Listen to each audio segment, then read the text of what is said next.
el coronavirus. ¿Qué es el coronavirus? ¿Qué síntomas da? ¿Cómo se puede tratar? ¿Va a ser una pandemia? Y sobre todo vamos a verlo en relación a la nueva medicina germánica del Dr. Hammer. El coronavirus se ha detectado en murciélagos y en camellos como un reservorio, como una presencia del virus. Yo imagino que se ha dicho que un murciélago contaminó a un camello y del camello pasó al ser humano. Es decir, si se encuentra un virus en un murciélago y luego en un camello, pues se toma como deducción que ese virus o ese murciélago contaminó al camello. Y luego si aparecen seres humanos, pues podemos decir que el camello contaminó a los seres humanos y los seres humanos a otros seres humanos y a otros seres humanos. Se me hace muy extraño que hayan dicho que tal murciélago pues contaminó a ese camello o a los animales en China y que luego al comer la carne de ese animal pues de ahí se contagió el ser humano. Si estos coronavirus probablemente ya estén en el ser humano desde el nacimiento. En cada una de las células del ser humano existen 10 veces más bacterias y virus ahí residiendo en esa célula, permanentemente, inactivos, sin hacer absolutamente ningún daño. Entonces, ¿qué pasa? ¿Por qué de repente se desarrolla este virus que tiene una cadena de ARN y se empieza a multiplicar en otras células? ¿Quién controla y ordena esto en el cuerpo humano? Eso lo vamos a analizar cuando hablemos de los virus en relación a la nueva medicina germánica. Ya sabemos que hay varias leyes del Dr. Hammer que hacen que se activen estos virus. ¿Por qué se activan? ¿En qué momento? ¿Y cuándo se delimitan? ¿Por qué se desarrollan y multiplican estos virus?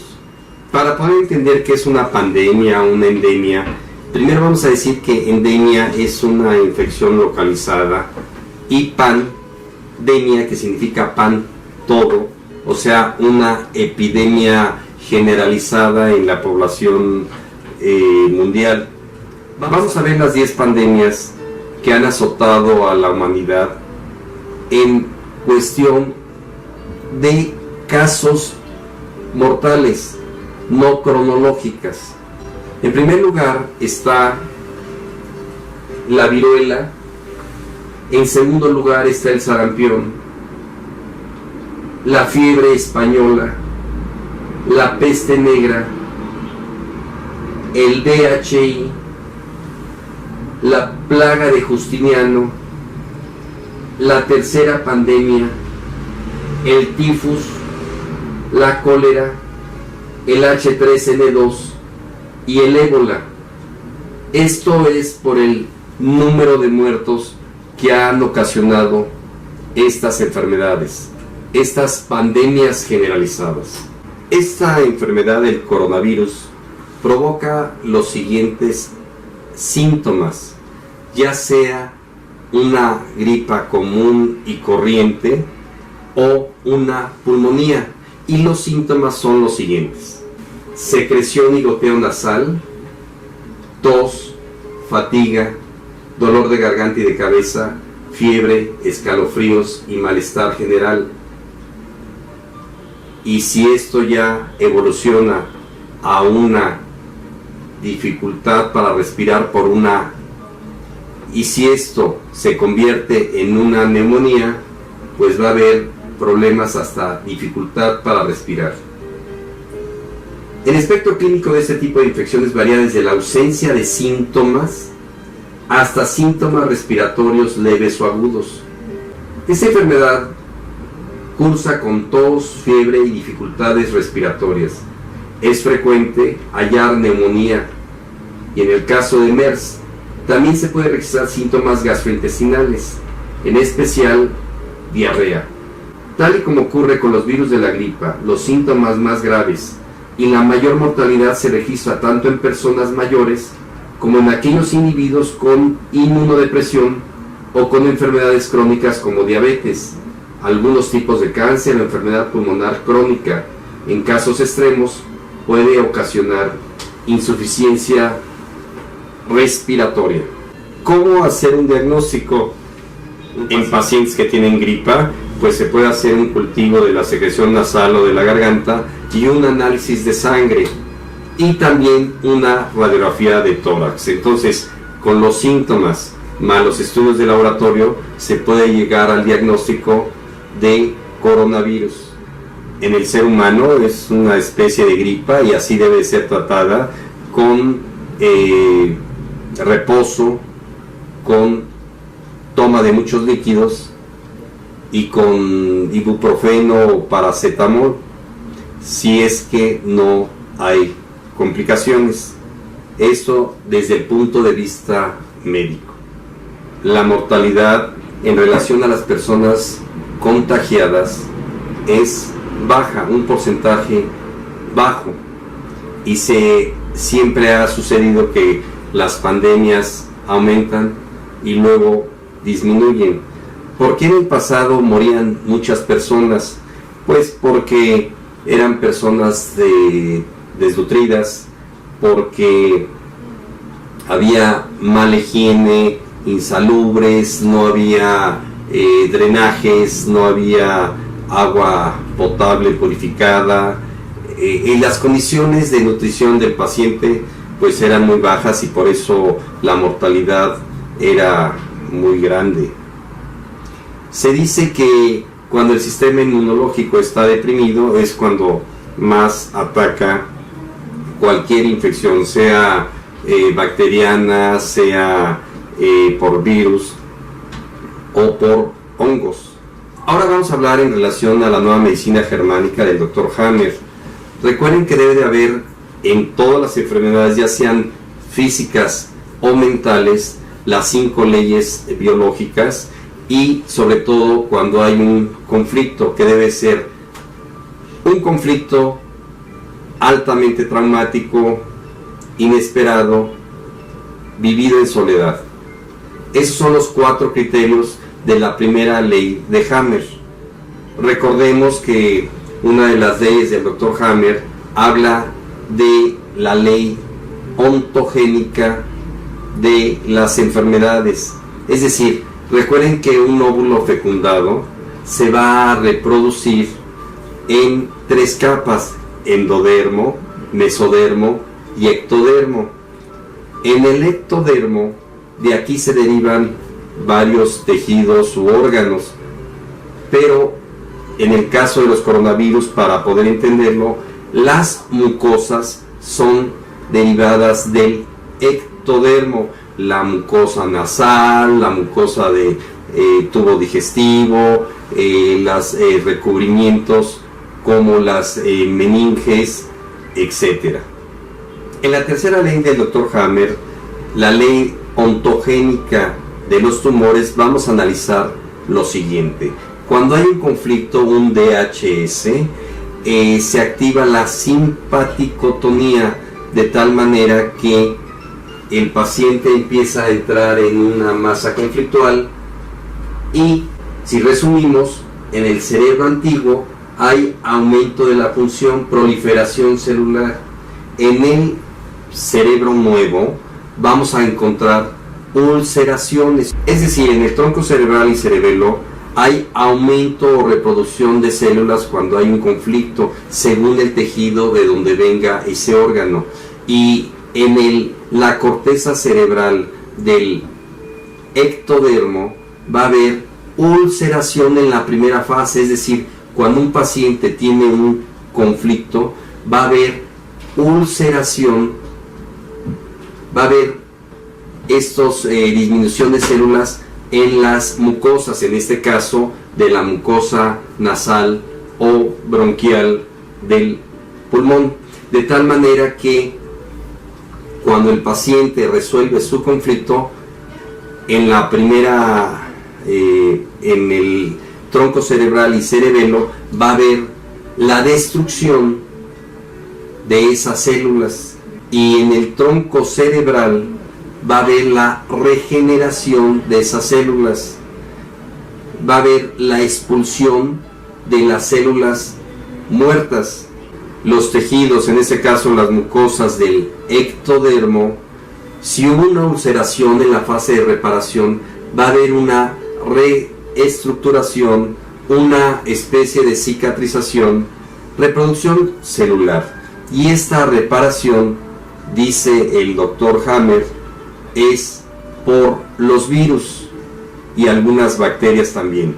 Mientras que en los controladores del cerebro antiguo, del tronco cerebral y cerebelo, va a haber bacterias, presencia de bacterias para la restitución y regeneración de estos tejidos y de estas áreas enfermas. En el caso de la corteza cerebral o los órganos que de ahí se derivan, como son la mucosa nasal o la mucosa bronquial, en esas áreas, en la fase de conflicto, va a haber ulceración de estas células de esta área de la mucosa, y esto en la fase curativa, en la fase post-conflicto, va a haber una regeneración, una proliferación celular, de tal manera que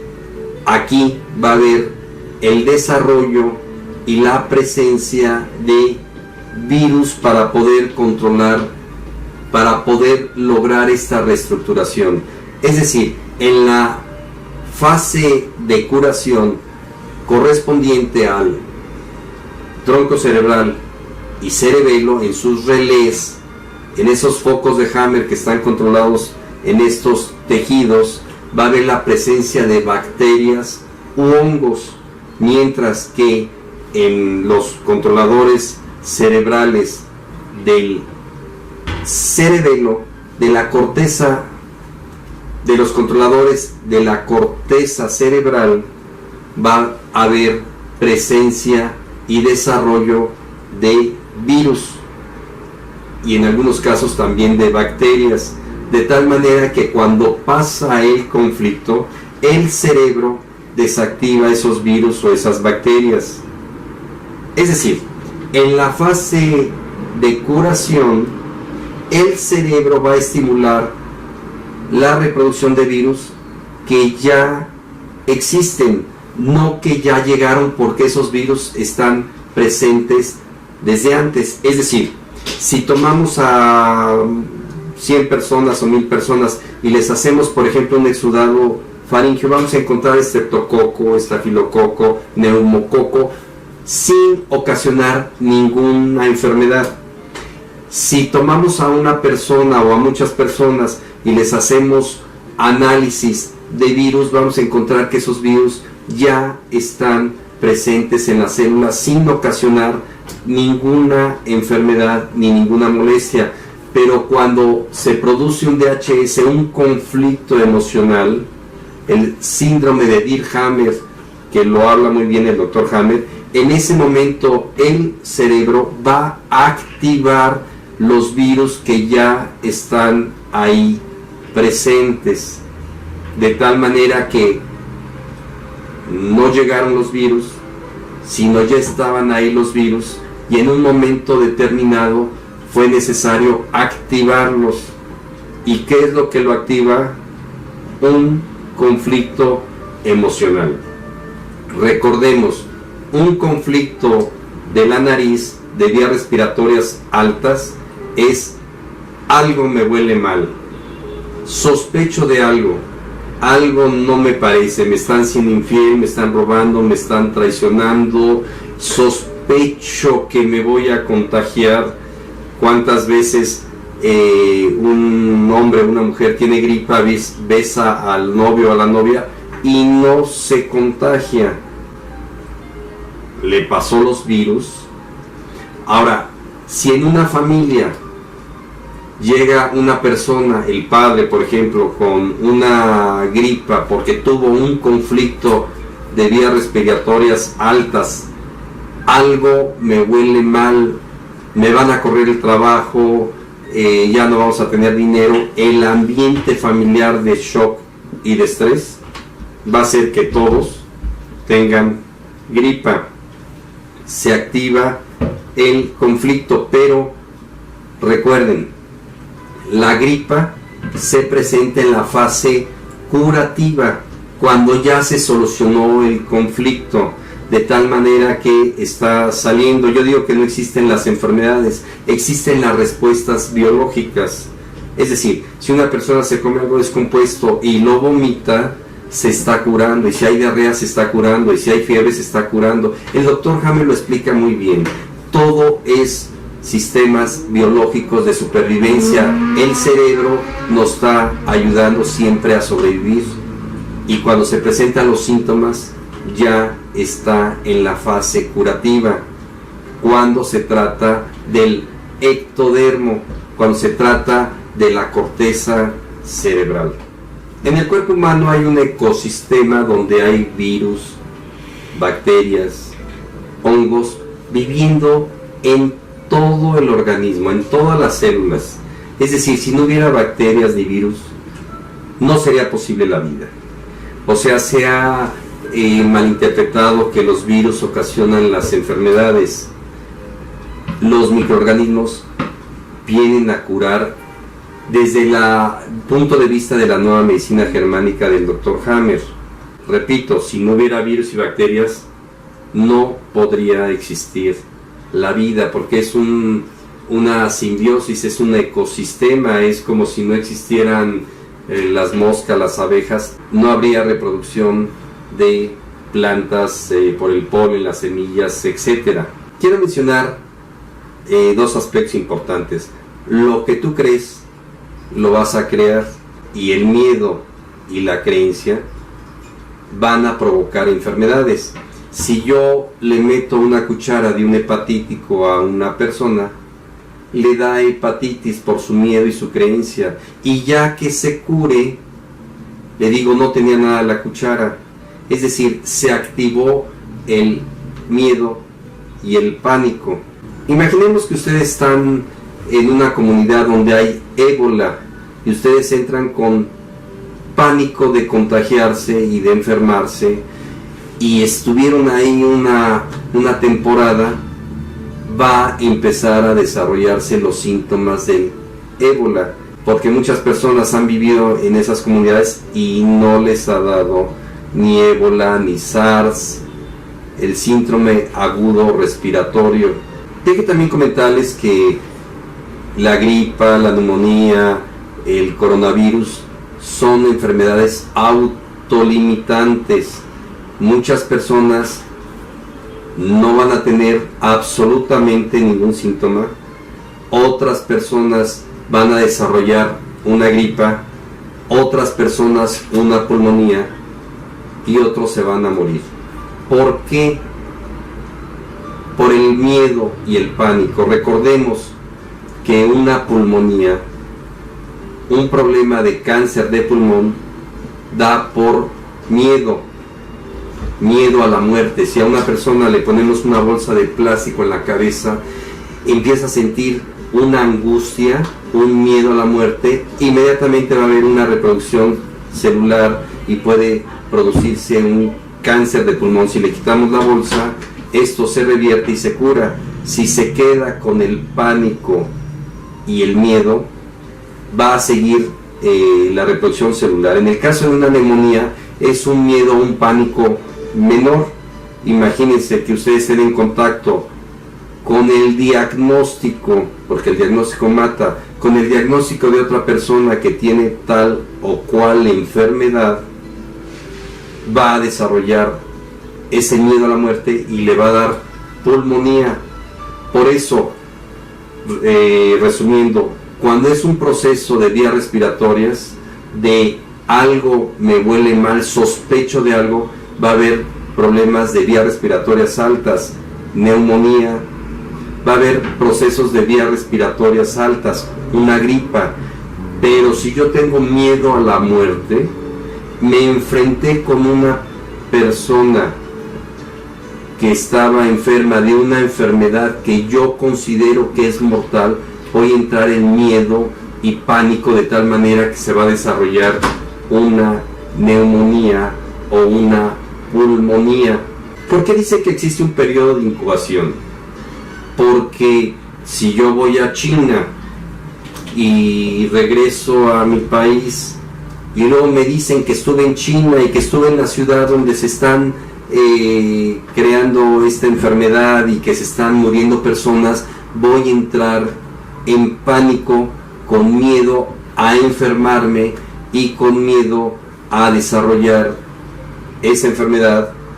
Y si tengo sospechas de que me va a dar gripa, pues voy a tener simplemente una gripa. Pero si tengo temor a que me dé una pulmonía y que me voy a morir, voy a desarrollar esa neumonía. Para poder comprender esto mejor, vamos a hablar de la tuberculosis después de la Segunda Guerra Mundial. En la Segunda Guerra Mundial pues hubo miedo a la muerte por las bombas y demás. Cuando termina la Segunda Guerra Mundial, la persona ya pasó de ese pánico de muerte. Pero ¿qué es lo que sucede? Cuando hubo miedo a la muerte, hubo ulceraciones de los bronquios del pulmón, de tal manera que cuando termina la guerra mundial y ya está tranquilo el paciente, se empieza a reparar esos tejidos, y aquí lo hace por medio de bacterias de tuberculosis. Y entonces el paciente, cuando empieza a toser y expulsar sangre y tejidos en la fase curativa, ve sangre y asocia: algo me pasó, me contagiaron, me voy a morir, y desarrolla la tuberculosis y hasta un cáncer pulmonar. O sea, el cáncer pulmonar después de la Segunda Guerra Mundial aumentó. Cuando la persona, en aquella época pues no había vacunas de la tuberculosis, o había pocas personas que podían tener esta accesibilidad a antibióticos y demás, o vacunas, pues lo que hacían cuando se curaban era una caverna tuberculosa, y se curaban, quedaban hoyos porque destruyó todas las células del pulmón en esa área y quedó curado. Ahora, como todos estamos vacunados y los que no están vacunados les da tuberculosis y le aplican antibiótico, ya no hay bacterias que puedan curar este tumor tuberculoso, esta enfermedad de tuberculosis pulmonar, y ahora se quedan quistes, quedan nódulos, pero ya curados. Todos los quistes fueron cáncer maligno que se volvieron benignos. Nada más que si va una persona a tomarse una radiografía y se ve ahí un quiste, un nódulo pulmonar, inmediatamente puede reactivarse el miedo a la muerte, porque le pueden decir: parece que esto es un tumor, un cáncer. El cáncer maligno se vuelve benigno, pero lo benigno ya no se puede volver maligno porque ya fue. Puede haber nuevos conflictos que ocasionen nuevos tumores y que vuélvase a producir la misma enfermedad, pero es un nuevo conflicto que va a desarrollar un nuevo caso, en este caso de tuberculosis. Si a una persona le ponen una pistola en la cabeza, que es lo mismo que le digan: usted, paciente, tiene un tumor, un cáncer, ¿cómo carambas le quitamos el diagnóstico? El shock de diagnóstico. Si a una persona le decimos: tiene usted cáncer pulmonar, por ejemplo, ¿qué va a pasar?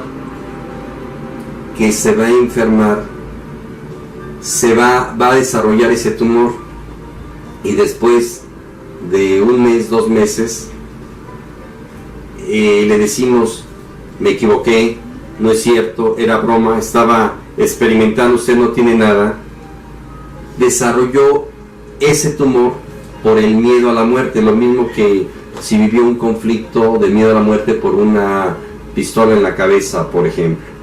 Entonces, volviendo a repetir, si una persona tiene gripa por el coronavirus y le dicen se están muriendo como moscas en tal lugar o en tal país y tú te contagiaste de eso, entra en pánico de muerte y entonces va a desarrollar el cerebro una reproducción bacteriana por el miedo a la muerte. Si el paciente entra en pánico después de tener una gripe de coronavirus, ahora el cerebro va a desarrollar una neumonía, un conflicto, o sea, en la fase de miedo, en la primera fase, va a haber la ulceración, que es la fase de incubación, y cuando el paciente soluciona su conflicto empieza con síntomas, pero se reactiva porque le dicen ya tiene un problema respiratorio por coronavirus. El tratamiento sería tranquilizar al paciente, las medidas médicas para resolver este problema pulmonar y ya no seguir cayendo en un ciclo vicioso de miedo y pánico a la muerte. Imaginemos a una persona que tiene un cáncer de próstata, un cáncer del hígado y le dicen usted tiene cáncer y inmediatamente le tomamos una radiografía de pulmón, sale normal. Pero como el diagnóstico mata, viene el shock del diagnóstico y si para él el diagnóstico, el nombre cáncer es igual a muerte, va a desarrollar un cáncer pulmonar. Entonces 6 meses después le toman una radiografía y sale en un TAC que tiene cáncer de pulmón y le dicen que fue una metástasis hacia el pulmón. No existen las metástasis, son nuevos tumores. No hay mamas creciendo en el pulmón, ni próstatas creciendo en el pulmón, ni hígados creciendo en el cerebro, ni hígados creciendo en la piel. Esto ya lo hemos hablado y quiero decirles que no existen de nueva cuenta metástasis, son nuevos tumores. De tal manera que el virus de coronavirus no se vino de la nariz e invadió ahora el pulmón. Es un nuevo conflicto. Vuelvo a repetir, algo me huele mal, miedo a la muerte.